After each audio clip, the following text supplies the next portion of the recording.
Like many other subjects which are under more or less constant analysis, there are numerous misunderstandings.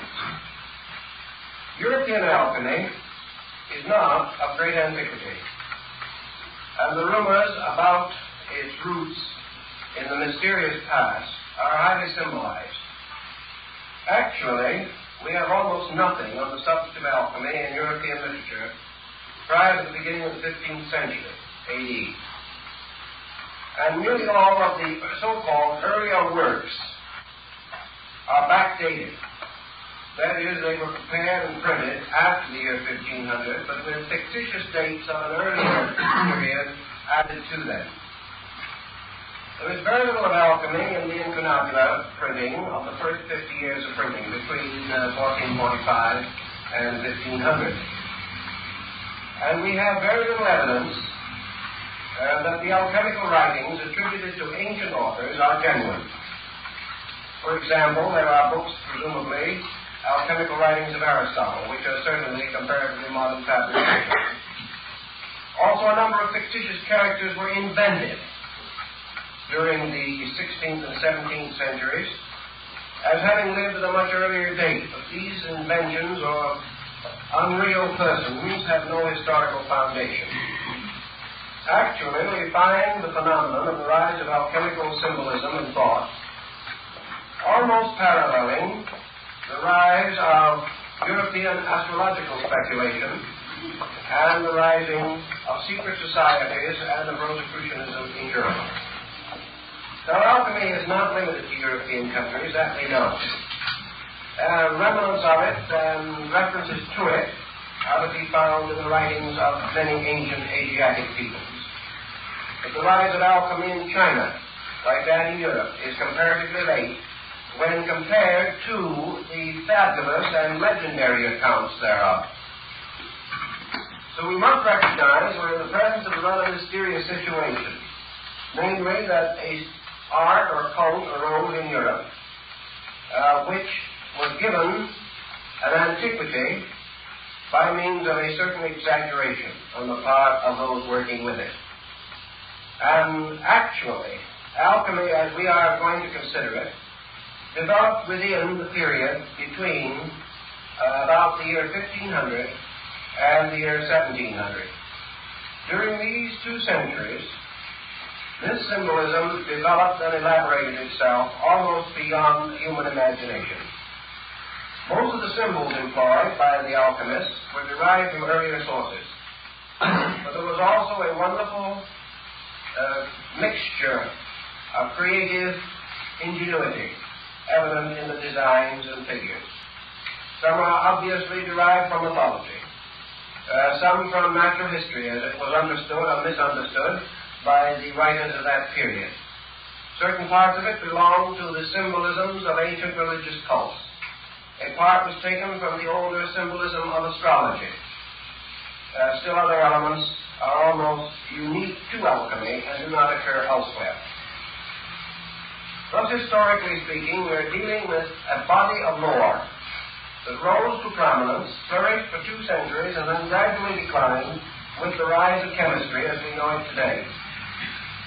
I think we should bear in mind that there was an alchemy in antiquity, very roughly and inadequately drawn, but that actually, while we say that alchemy is the mother of chemistry, we might be wiser to realize that there was also a chemistry prior to alchemy, and that alchemy did not simply give rise to chemistry.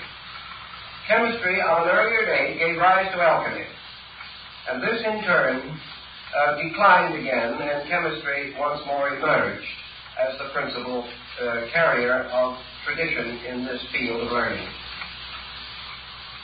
Now, in consideration of these elements and factors, we are not in the presence merely of a great traditional account handed down for thousands of years, but of a cleverly devised program, integrated and perfected within a comparatively short period of time.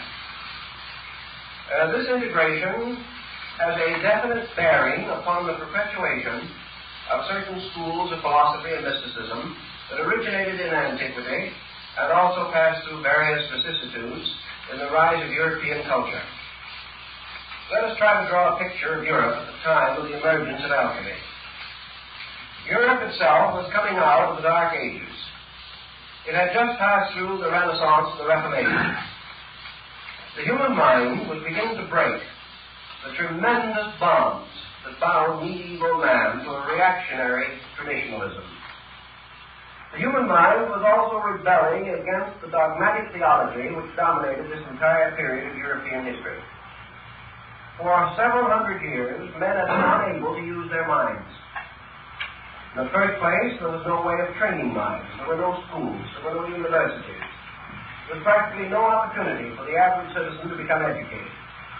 The second problem was that Europe was devastated by natural and man-made catastrophes. The bubonic plague swept Europe, and during the course of about 300 years, its periodic ravages totaled somewhere in the neighborhood of some 50 to 100 million human beings died of this plague. During this same period also, the rise of the Inquisition is to be noted, and the tremendous attack upon heresy, upon liberalism and free thinking of all kinds. Even such schools and universities as did come into existence under the great cloister school system of Charlemagne were limited by a most reactionary and patristic philosophy. Even the physician did not dare to perform autopsy, did not dare to dissect the human body. He was bound completely to the writings of Galen and Avicenna, authorities, traditional authorities, whose writings covered the field from the minor ailments of the human body to the probable causes of volcanic eruptions. These traditional textbooks did not give any opportunity or any individualism to the mind of the person. He was simply schooled according to tradition, schooled within a very narrow boundary of acceptances and rejections. Within the church itself, a number of systems of philosophy had arisen, particularly the philosophy of St. Thomas Aquinas. This man had a magnificent mind, but bound as he was, again, by the limitations of his church and his time, he was unable to break through into the free atmosphere of liberal thinking. Rebels of that period, like Bruno, Savonarola, and even Paracelsus, paid with their lives, or with their worldly goods and honors, for their efforts to break through this traditional path. In this same period, demonism and demonology and necromancy flourished. The mysterious magic attributed to King Solomon was restored. The grimoires came into existence, and men went out to crossroads at night to invoke spirits. It was a time of rather dismal intellectual benightness. Yet this oppression forced upon man was not exactly in order with his growth and evolution. A more ancient man had achieved much more. The Greek and Roman civilization had given to the world a magnificent look. The philosophical attainments of Egypt and the Near East were spectacular. And these achievements and accomplishments did not simply die. They could not. The human being will not stop thinking and cannot stop thinking because someone tells him he must. Thus, there was beneath the surface of European thought and European life a tremendous surge of intellectualism, a surge which could not break through, but which did begin to emerge as soon as the Protestant Reformation began to lift the boundaries on human thinking.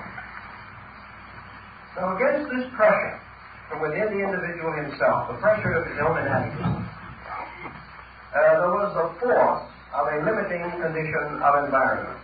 Internal pressure, plus this tremendous, adamant boundary fixed upon his thinking and living, resulted in an explosion, resulted in a definite breaking through from the internal psychic life of the human being. Now, we cannot say, I don't agree with some psychologists who affirm that alchemy simply emerged from the individual.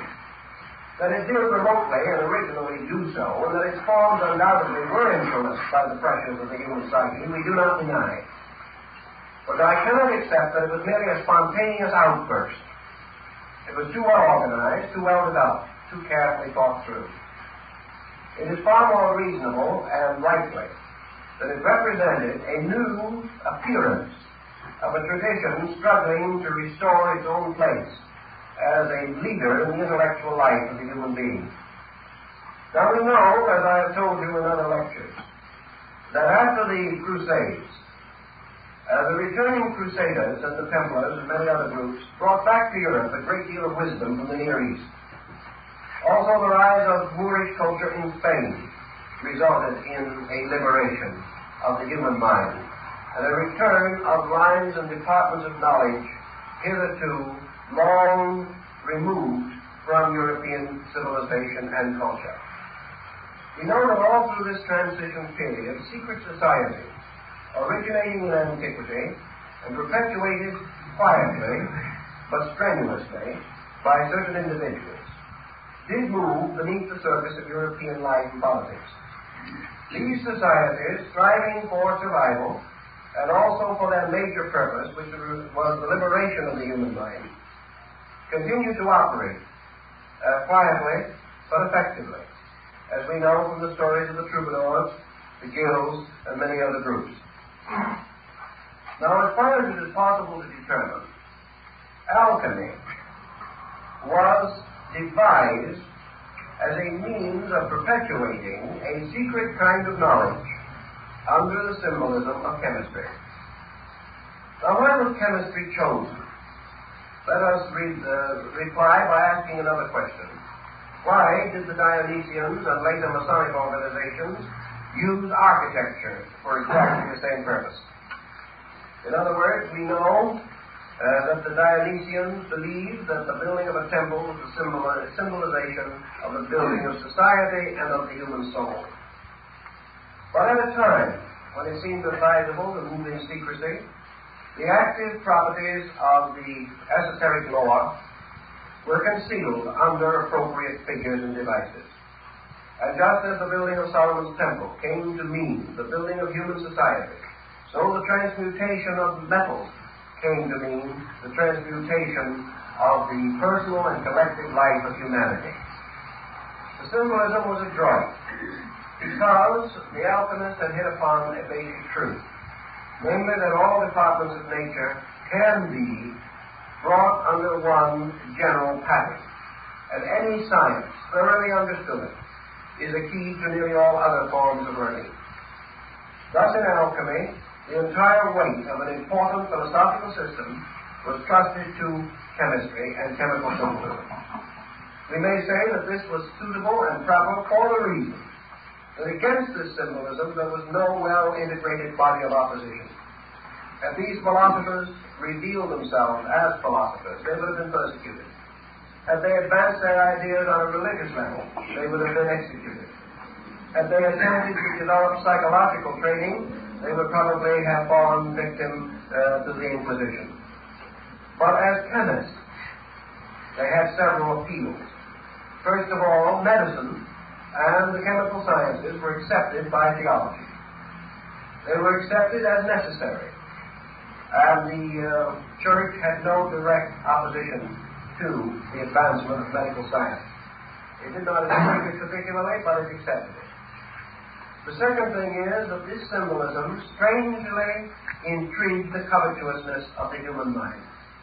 During the rise of alchemical symbolism, many princes, powerful leaders of both church and state, hired and maintained alchemists and carried elaborate research programs because alchemy promised to transmute base metal into gold and to discover the universal medicine and the elixir of life. And there wasn't a rogue in Europe who didn't want to live longer. And there wasn't a king in Europe who did not want additional funds in the treasury.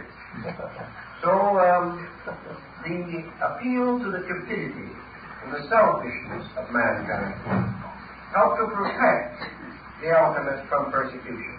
He had hit upon a wonderful formula. And even though he did suffer to some degree from the greed of princes, still for the most part he was catered to and pampered. And we remember the Street of the Gold Makers in Prague, in Czechoslovakia, where a whole colony of these alchemists worked together for a number of years under the princes of Bohemia and other royal patrons. Now, it must have been rather interesting to realize that these alchemists were supported, maintained, and nursed along by the very tyrants who alchemy expected to eliminate. But it was only timely to carry the step as we must by degrees. Now we have many hints, for example, that alchemy was a well-integrated kind of chemical guild, just as the tailors and the shoemakers and the various guilds were a closely integrated body with their obligations, with their trade union patterns. So the chemists formed a guild, and the great guild of the chemists gradually turned into the guild of alchemy. Now let us take another parallel to this, because I think it is helpful to us, and we want penetration as well as coverage. I have made considerable research on the activity of architectural guilds in Europe during the period of the great cathedral builders, and we've come across a number of very interesting facts. When a great community or a powerful prelate of the church was resolved to build a cathedral, it was a great undertaking in those days. And if you visit the marvelous cathedrals at Chartres or Notre Dame or one of the wonderful churches in Florence, Verona, you will realize how great an undertaking these cathedrals really were. The local villages, of course, could do very little, because at that time the village around the cathedral was just a little mass of huts, practically, around this magnificent building. Even today, the cathedral towns of Europe can be seen for miles, but only the cathedral, standing what appears to be alone, but actually surrounded by the low buildings of the citizens. When the time came to build a cathedral, the designer, the architect, or the sponsor, let it be known to the wandering journeyman. Perhaps in towns at that time there was a carpenter, or one or two stonemasons, who passed through on their apprenticeship. These were told, and in 3 months all Europe knew. These wandering journeymen, traveling from place to place, told everyone along the way. They in turn told everyone else that they met, and so on. So in 3 or 4 months, the whole of Europe knew that this great building was contemplated. As a result of that, qualified workmen in all of the lines naturally involved in such a project began to congregate. Now, today, we would say they would come and probably come up with their trailers or something of that nature and build little community or something of that nature, or move into hotels and boarding houses. Such things didn't exist at that time. When these builders came, they brought their families with them, they drove their cattle, they brought all their worldly goods, because they never expected to leave that community alive. In those days, to build a cathedral was a matter of 200 or 300 years. These men and their sons and their sons' sons would work on that building. It would continue until it was finished. Under such conditions, these builders, some coming from countries that did not even speak the language of the land in which they were to work, did not mingle with the citizens, did not move into the community or the town. They built their own city, a comparatively permanent one. And in one of the cathedrals in which I made some research, we learned that a town composed of nearly 15,000 human beings was built in a few weeks on the site of the work. This town simply came into existence. And it was all made up of workmen, craftsmen, who recognized each other by certain secret signs, who had their master's marks, and who were known to be qualified for various work. There were apprentices, and there were craftsmen, and there were masters of the work. As soon as this community came into existence, it built homes for those who were to work there. In the midst of this great community, they built their community houses. And they then sent to the nearby town where the work was to be done and communicated with the architects and the financing committee and demanded their proper share, or their proper token. For it was up to the community where they worked to supply each one of these men with a pair of gloves, a white lambskin apron, and a certain amount of raw hides and skins to cover the roof of his communion house. As soon as this had been properly taken care of, this community, created by these workmen, held a session, elected its own officers, created its own mayor, or in this case, master of the work, his assistants, to prepare the work of the day and to lay out the program for all of the other workmen. These men and their community lived completely apart from the rest of the country in which they lived. And as the records of the time shows, they did not even follow in the religion of the community. These people had their own religion, and several early fathers, writing of these communities of builders, shook their heads sadly over their quills and said that we think that some of them were not as good Orthodox Christians as they should have been. It's quite possible, because from the Near East came men who worked in silk and fabrics, came cutters of stones and gems. From North Africa came men skilled in design and artistry. From Bulgaria, Romania, from the great Slavic states, from all parts of Europe they came, Christian, Muslim, Jew, everything you can think of, but all bound together by the great guilds into which they had been initiated. These guilds created their own world. They created their own cooperatives. They had their own ways of taking care of the widows and the fatherless. They took care of their own sick. They brought their own physicians. They did everything, and they created a form of government which we call today democracy. And that democracy began within the structure of the guilds. Now, if you attended a great meeting of the guild masters, you would attend something that was very interesting. You would find these men gathered in the communion house or in the community center. And here, on certain intervals, prescribed by their laws and their traditions, they broke bread together. And because not one of these was greater than another, they were seated around a circular table. And in the midst of the table was the gill cup. And this gill cup had on the lip, all around the edge of the cup, little hooks. And on each of these hooks was the crest and shield of a guild master. This cup was filled with wine, and each of the masters drank from the cup, performing a ritualistic Eucharist and rededicating their lives to the great service of the architect of the universe. They were worshipping through building. Their laws were their own. Their secrets were inviolate. Their mysteries were perpetuated. The power of these men can well be imagined when we realize, for example, that a few days after he placed his famous bull on the church door, Martin Luther, who was by his instance a guildsman, because he belonged to the guild of the watchmakers. Soon after he had made his public statement against the sale of papal indulgences, Luther was called before his guild. And here in solemn assembly, he was placed under the protection of the guilds and given a medal, which must always wear, and which he should show in time of emergency. And from that time on, although Luther had a hard time, he was under the protection of this body, and was one of the few of the great reformers of the period who survived. The guilds were very powerful. Now here is a guild which we know definitely was dedicated to building buildings, but we also know from the inscriptions which they placed upon the stones, from the mysterious carvings they hid far in recondite places in the masonry, from their wonderful use of emblems and figures, that they were more than just buildings. They were the perpetuation of the secret schools of architecture known as the Dionysian artifices in Greece, the Vitruvian Collegia in Rome, and the famous architects called the Comacene builders, who had their refuge in Lake Como.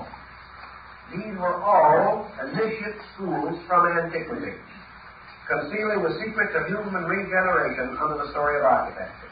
And here's one group of guilds. Now let us pass for a moment to another group. And this is the group of the chemists. The doctors, the chemists, and those who had to do with research in metals, metallurgy, and things of that nature. All who touched fire as a means of working the elements of their craft were bound together. And this mysterious body of chemists, although it did not build cities at the foot of cathedrals and do things of that nature, was an integrated body. And it was also in close relation to the crafts of the builders. After a great deal of research, I was finally able to recover ancient drawings of the original doors of the Cathedral of Notre Dame in Paris. The reason this was important was that the original doors, which were removed at the time of the French Revolution, that these doors, which were cast in bronze, and I suppose to have been the work of the devil, all such interesting things were at that time. On these doors was the complete formula of alchemical transmutation. The doors were a mass of hermetic symbols. Now, these doors could not have been placed there by the chemists, unless these chemists had also been in very intimate association with the cathedral builders. It was part of the same type of guild. Another guild that is of very great interest to us is the Bookmakers' Guild, the printers. And if you study the coffins and trade emblems and symbols of the great presses like Gutenberg and Fuss and Caxton, you will find that each one of these presses had its master's mark, and that these book builders and makers were also bound together in a fraternity, which is the reason why it was possible through the medieval and early modern period for ciphers and secret devices of all kinds to be introduced into books. This could not have taken place had it not been for the guilds, this tremendous body of men who were bound together by a common purpose. And that common purpose was the restoration of the golden age in the world. And when we go directly and strictly into the alchemical symbolism, we come upon a number of intimations. And in order to trace these intimations, we have to go step by step through an inconceivable labyrinth of clues and hints and implications. We know, for example, that the term adept, as we know it in the West, is first applied to the alchemical masters. As the various building crafts elected a grand master, the alchemists elected or appointed or accepted into their bodies certain masters of their arts, whom they called adepts. In alchemy, this term has a very special and definite meaning. It should not be confused with the Eastern or Oriental concept of adept, or even the Rosicrucian or mystical concept. The adept was the master alchemist, or one fully possessed of the mysteries of the art. Now, in the builder's craft, you have the masters, the fellow crafts, and the apprentices. In the alchemical guild, you have the adept, the illuminate, and the initiate. Those were the 3 degrees. And these represented those who had attained to 1 or 2 or even the 3rd step of knowledge concerning the mysteries of chemistry. The adepts gathering together in the performance of their equivalent to the master builder's Eucharist, gathering around the great guild cup, which in this case was the wonderful alembic of alchemy. Also appointed their ruler, who was called the Adept King. And there's one of the very rare tracts, which is almost unobtainable, states that in alchemy there was the King Emperor, the supreme ruler of the entire school, scattered throughout the world. That under him were the princes of the blood, the highest adept masters. Below them were the dukes, the earls, the barons, the knights, and the squires of this hierarchy. And therefore it was customary to refer to a certain alchemist as a duke or as an earl, depending upon his place in this great, mysterious empire which existed in a strange dimension extending through all other empires and binding them together by a strange level of traditions. Now, material relating to this, as I have said, is exceedingly hard to find. We find a few references to it in Kunra, a very early alchemical master. And we also find references to it in a work called The Adepts in Alchemy, a very interesting and early work. But in wandering through one of the old libraries of Europe, I was able to find this manuscript. which perhaps comes a little nearer to some of this problem than we will find most anywhere else. And as far as I'm able to find out, this is the only copy of it that exists. And this is called The True Adepts, Illuminates, and Initiates of the Hermetic Arts. This is in the form of a kind of biographical glossary. It is almost in the form of a certain biographical who's who in alchemy. And from the first page of this, we learn the definitions as they were used within the body of the alchemical school. The term adept is properly applied to one who has learned the great work and who has performed it. That is the proper term for an adept. The term illuminate or illuminist is properly related to one who has experienced the mystery of the work, but does not know how it is performed. This is a rather curious differentiation. The term initiate is one who has achieved to the knowledge of the method, but has not performed the work. Now this is the way in which the guild of the chemists was divided.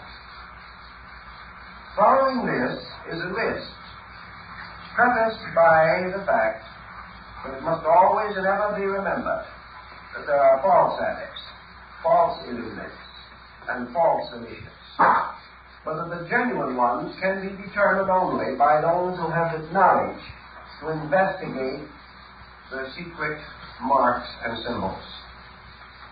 Then we have here a list of the adepts of the school, both imaginary and historical, and also the degrees of their development within the school. We learn from this book, for instance, that according to the alchemical tradition, Moses was an adept. We learn that Solomon was an adept. And this brings us very close to the fact that Solomon was also supposed to have been a great architect and a master of those mysteries. Then we learn also, as we go on through these lists, some of the other names involved in this. The Apostle John, a sublime illuminate. Hermes, an adept. Orpheus, an adept. Apollonius of Rhodes, an initiate. Homer, an initiate. Ptolemy, an illuminate. Virgil, an initiate. You can go right down through this book, and you will find all of the principal names and their ranks in the school. We also learn that Avicenna was an initiate. Albert the Great, Albertus Magnus, was an adept. St. Thomas Aquinas was an initiate. Roger Bacon was an initiate. Raymond Looney was an adept. I won't try to read them all because many of the names are not particularly important to us now. But this work carries on through all of the different steps of alchemy, pointing out that these different teachers, masters of the schools, were actually bound together in a pattern.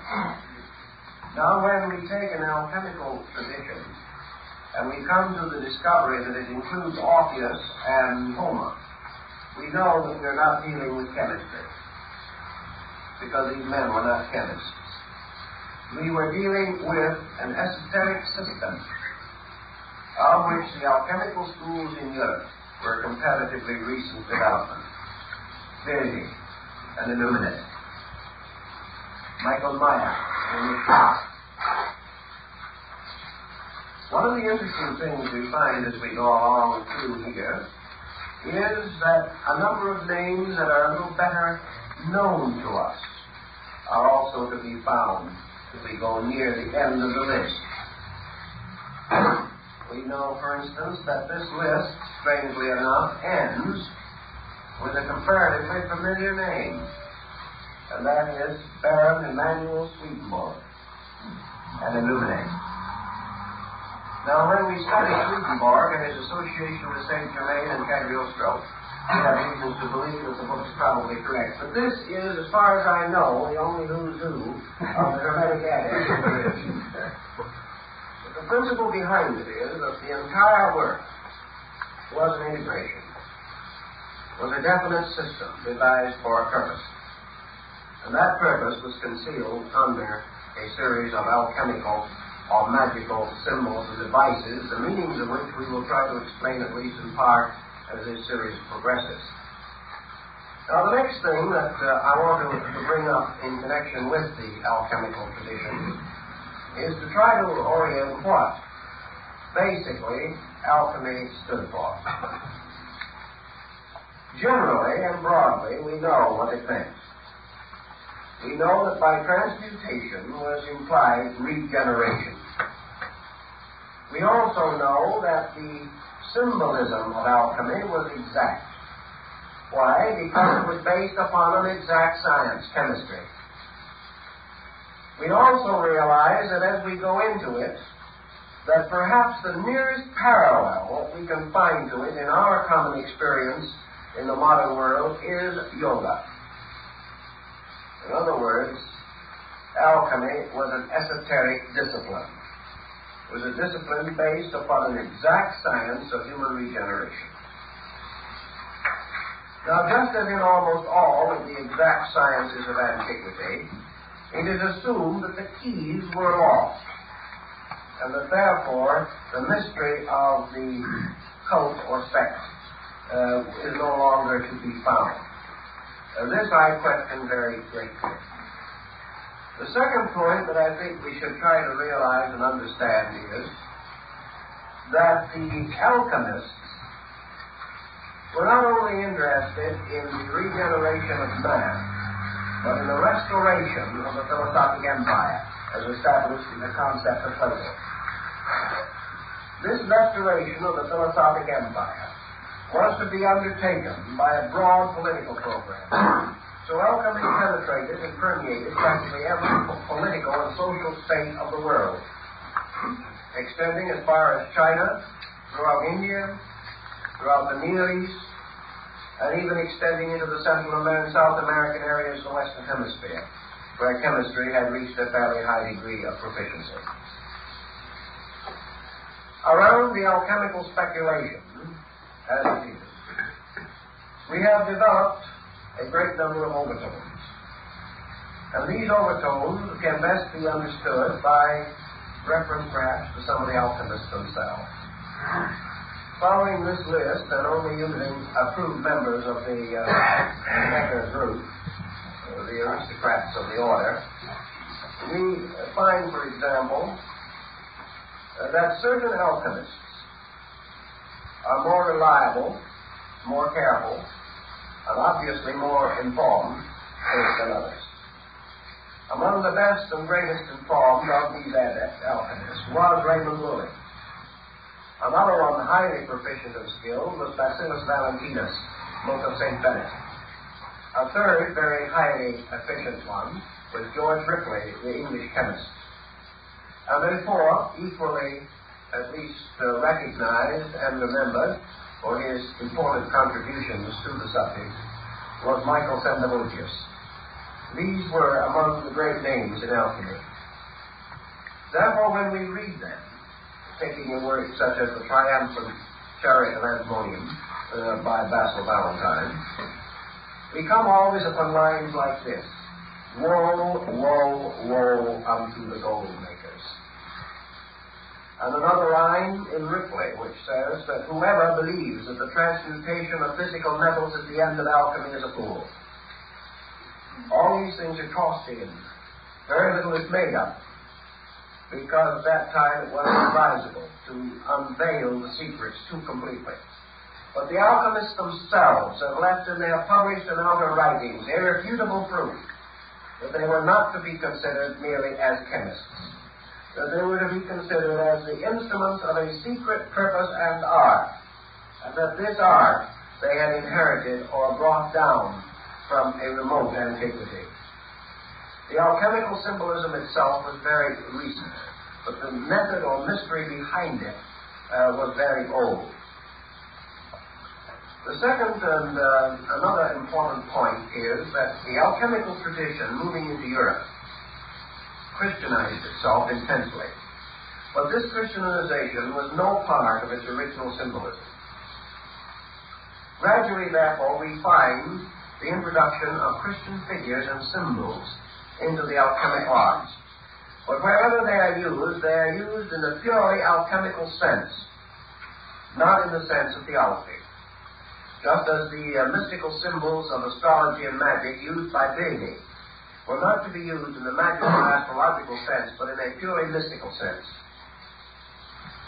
a matter which has been of considerable concern to students of the subject. One of the names associated with early alchemy was Paracelsus von Hohenheim. This great Swiss physician tells us that he was initiated into the mysteries of the spiritual art of chemistry by masters of this art in Constantinople, and that it was among the Muslims that he gained his first great knowledge of the secrets of transcendent chemistry. In all probability, he studied with the dervishes and other Eastern groups who had under another symbolism, the symbolism in some cases of music or song or poetry, had come to the same as did the famous troubadours and the Pliard of Ronsard in France. All of these groups were bound together. Dante's Inferno was not intended to be a literal description of the netherworld. Milton's Paradise Lost was not intended merely to be a story based upon a great religious fantasy. These things were tied together. They were part of a pattern. And if you had the key, you could unlock the pattern. If you did not have the key, it remained hopelessly a mystery to you. But to possess the key was to have a knowledge of the transcendental arts and all that they imply in the system of alchemical speculation. Two names I'd like to mention specially connected with the problem of alchemy this evening. One is the French alchemist Nicolas Flamel. The story of Flamel is almost unbelievable. He was a poor man who made his living by writing documents and acting as a notary. In one of his experiences, wandering around, he found a mysterious book, which was called the Book of Abraham the Jew. This book was written upon tablets of some mysterious fiber-like substance, and it contained only a certain number of leaves, and on these leaves were the entire formulas of the transmutations of metals. Flamel studied these leaves very carefully for a number of years, and finally hit upon the formula. And as a result of having found the formula, he built a number of institutions for the poor, orphanages and churches and chapels in France, and finally caused the entire formula to be carved in beautiful designs upon the arches of the Church of the Innocents in Paris. When I was in Paris just before the war, I went in search of the Church of the Innocents. Unfortunately, it has departed from us. And where it once stood is now a small and almost deserted park. I happened to be able to get hold of the gardener or caretaker who watched this park, and he told me that every so often that when they were planting and weeding and making the little flower beds to look as best they could, they would dig up bones from the old cemetery of the Church of the Innocents. And then a number of stones and a number of inscribed sections from the church had been taken into the courtyard of the Cluny Museum in Paris, where they stood around in various places. I went over there and looked them over. Some of them still showed sections of the alchemical designs of Nicolas Flamel. This mysterious man was persecuted terrifically to gain the secret from him, but never divulged it. And is said finally to have gone to Asia. where he lived for a great length of time in company with dervishes and other mystics. He was quite a remarkable person, and a wonderful story about him could easily be written. Another interesting personality in the tradition of alchemy is the mysterious character Elias Adepta, the king of the Adepts. He shows up once in a while, but has the same elusiveness as the mysterious character of the wandering Jew. The Adept king is described in some detail in one or two alchemical works. He is said to have lived forever, to have spoken every language in the world. And it was his peculiar habit to wander about Europe in disguise, always appearing in the costume of the country which he visited, always appearing to conform with its laws and customs, appearing at will and disappearing at will. And the story of Elias Adepta is one of the most fantastic in the entire circle of metaphysical literature. Typical example of the story of Elias Adepta will be found in the writings of men like Sandavosius, an alchemist working in his laboratory, struggling desperately, very devout, very sincere, very noble man. Finally came to the point where he could no longer find any further clues to the mysterious search which he was advancing. He came to the point where there were no longer any answers. He did not know what to do next. He had done everything that he could think of and conceive of, and had studied and worked and labored and prayed and meditated and gone as far as he could. In this emergency, it was not uncommon for a knock to be heard on the front door of his house. A mysterious man would come in. And he would go to the laboratory of the chemist and sit down and talk to him for a few moments, and then tell him what to do. And then, when asked who he was, he would probably smile and say, "Oh, just a wandering chemist who kind of had an idea to give a little advice at this time," and would walk out the door and never be seen or heard of again.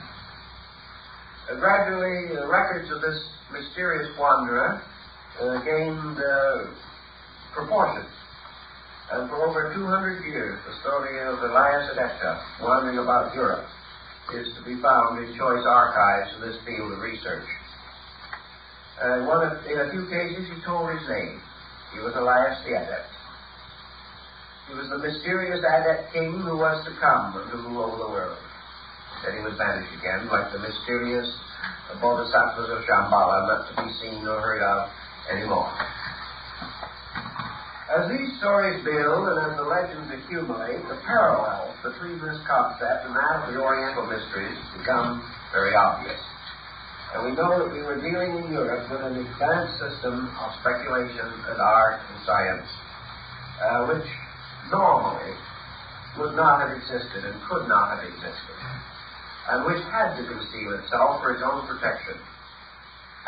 Out of the alchemical furor of the 15th and 16th century came the Rosicrucian furor of the early 17th century. And let us remember definitely that all opinion and prejudice to the contrary, that there was no evidence of the existence of Rosicrucianism in Europe prior to the year 1610. That the story like that of alchemy has a much older origin, but that this origin is fantasy, is legend, lore, symbolism, all that we will accept. But actually, this society, which combined certain hermetic and alchemical factors with those of other sciences of the time, such as Kabbalism, magic, actually came into existence about 1610. Nearly all of the alchemists then flourishing in Europe became immediately involved in this new heresy, the Brotherhood of the Rosy Cross. It also was strangely short-lived and elusive. There are a number of accounts of Rosicrucian adepts, including one who whistled rats out of houses, but we won't take him too seriously. In the first 10 years of Rosicrucian excitement, after the publication of the Fama and Confessio Praetoritatis, about 900 books were written dealing with the subject by persons who knew nothing about it whatsoever. Many of these books were in the form of open letters, published at the expense of the author, in stating his own qualifications and asking a brother of the society to contact him in some way. because he had no way of contacting the society itself.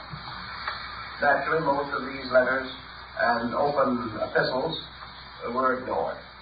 No one has ever been able to find out who the dominant persons were behind this movement, any more than that of the original alchemy. But that they all sprang from a common root, that they all had certain works in common, we cannot doubt. That they fulfilled a very useful function in the unfoldment of the European mind is also quite definite and evident.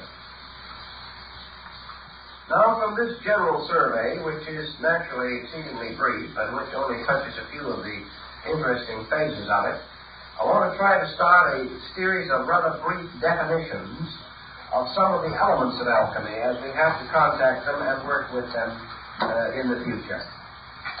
First of all, alchemy, as we say, has three steps or degrees of adepts. One being the adept himself, one the illuminate, and one the initiate.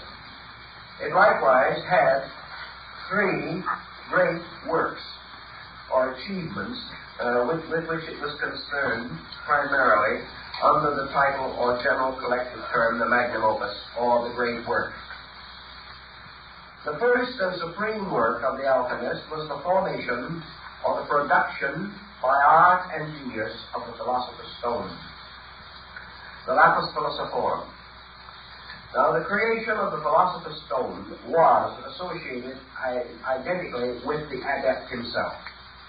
The adept, or the master of the school, and the philosopher's stone parallel. In other words, the adept and the stone had something in common, almost something in identity. The second work of the great school of alchemy was the transmutation of base metals. This, the formation of physical chemistry for the production of synthetic minerals and metals, was associated with the third step in the cycle, namely the initiate. In other words, the initiate was the transmuter of metals.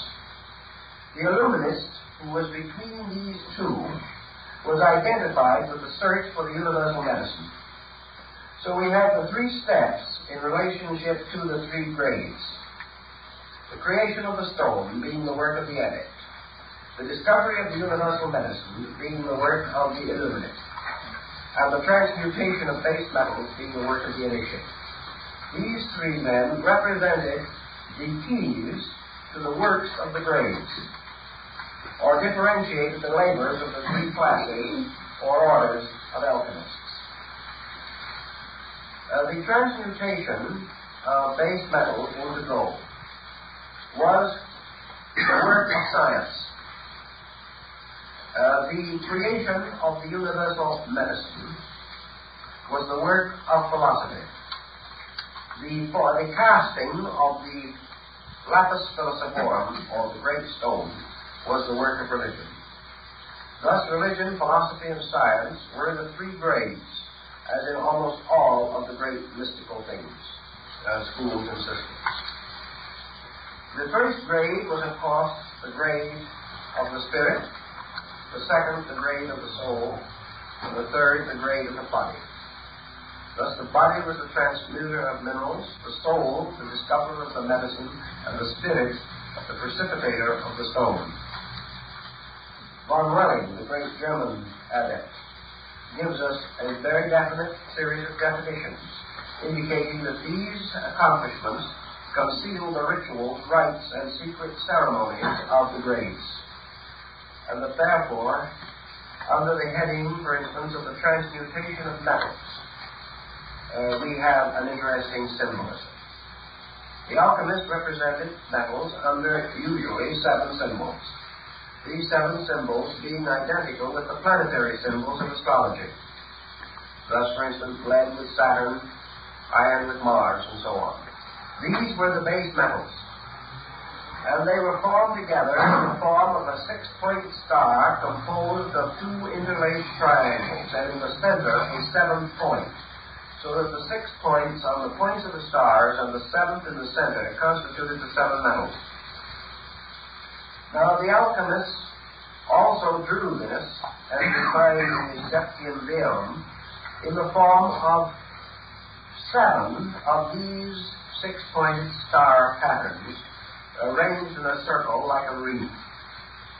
In each one, a different symbol of a different metal was in the center, and the other 6 surrounded it on the points of the stars.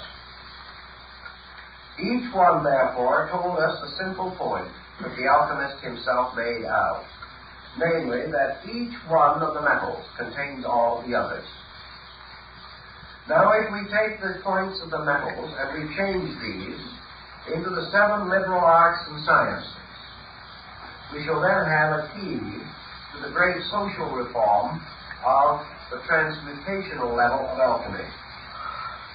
In other words, your 7 metals are the 7 departments of human society. They are the 7 arts and sciences. They represent the 7 races, the 7 continents, all of the great systems of septimism by which the world's life and progress are measured. Each of these contains within itself the seeds of all others. And the alchemist says that the seed of universality is within every particular of nature. Every atom contains all the rest. Every center contains an infinite circumference locked within its own essential nature. Also, the alchemist pointed out that every base metal contained within itself pure gold. Now, the amount of pure gold contained within any atom or any minute particle of matter might be so slight as to be practically beyond discovery. But alchemy said, you do not create gold, you make it grow. The seed of the divine metal is within all base metals, and that the transmutation of a base substance is not actually a change into something that did not previously exist, but the release of that which is forever present in all compounds and in all elements. So that alchemy is the nourishing and the feeding of the seed of gold in everything.